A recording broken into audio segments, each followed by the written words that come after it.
firms, just the extent and magnitude of corruption, weaponization, and criminality that occurred in the previous Justice Department, and it is our hope, wish, and desire that there will be obviously total transparency and accountability for all wrongdoing. Any other questions? Doug Ford in Canada said he's going to put pause on those ads that angered the president.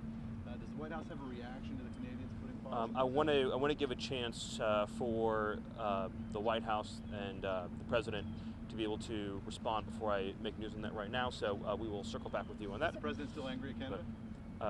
The president has been very clear about his extreme displeasure with what took place, and I will leave it to the president to provide an update on that. Can I ask about the USS Trump is considering plans to target cocaine facility and drug trafficking routes inside Venezuela? Can you speak to that? And given that Venezuela is not a cocaine-producing country, can you explain what the plans are there? Well, so obviously I would not now or ever get into any detailed discussion to address any of the things mentioned in your question in any way, but I do want to address the broader issue of narcotics and the war on cartels and foreign terrorist organizations. So Venezuela, of course, is a central hub for narcotics trafficking across the Western Hemisphere. Also weapons trafficking, also human trafficking as well too. And we know that the Maduro regime is the Cartel de Sols, which is a recognized and designated narco-trafficking organization, and also Tren de Aragua is a recognized FTO, foreign terrorist organization. And so this is a central hub of terrorist activity across the Western Hemisphere.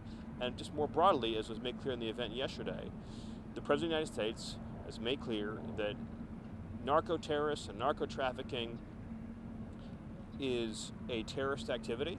These organizations are the ISIS of the Western Hemisphere.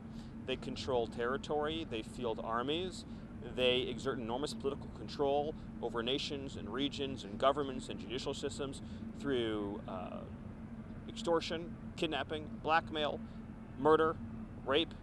And so we kind of have a situation in the Western Hemisphere where we have large, fully militarized terrorist organizations that, again, control commerce, control travel, control political systems, control the movement of weapons, people, goods, slaves, into the form of human trafficking and sex trafficking, and of course narcotics that are responsible for hundreds of thousands of American dead. Yes. Status of layoffs, should we expect to see more federal employees be fired from their jobs?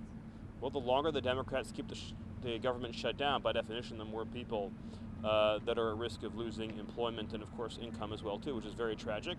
That's why we continue to push for a clean funding bill to reopen the government and pay all of the federal workers and get back to the business of the American people. Yes? Can I ask you about the USS Ford going to the U.S. Southern Command area being moved today? The Pentagon announced, or was beginning that movement today. Is this a sign that land strikes, are imminent? Well, again, and I appreciate the earnestness of the question, but obviously I'm not going to answer any questions like that. I would just reiterate my previous answer, which is that these designated FTOs are the ISIS of the Western Hemisphere, and as the President made clear yesterday, they will be dealt with just as we dealt with ISIS. Any other questions? What are you expecting to see on the Asian trip? Are you expecting to see a trade deal with China? Well, the President looks forward greatly to his meeting with President Xi, and I believe he'll probably have a lot more to say about that to you and others in the press, so again, I don't want to get ahead of him.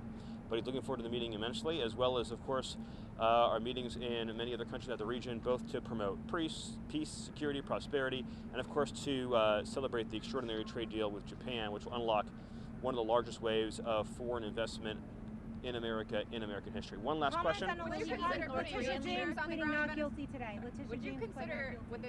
consider putting U.S. troops on the ground in any capacity inside Venezuela?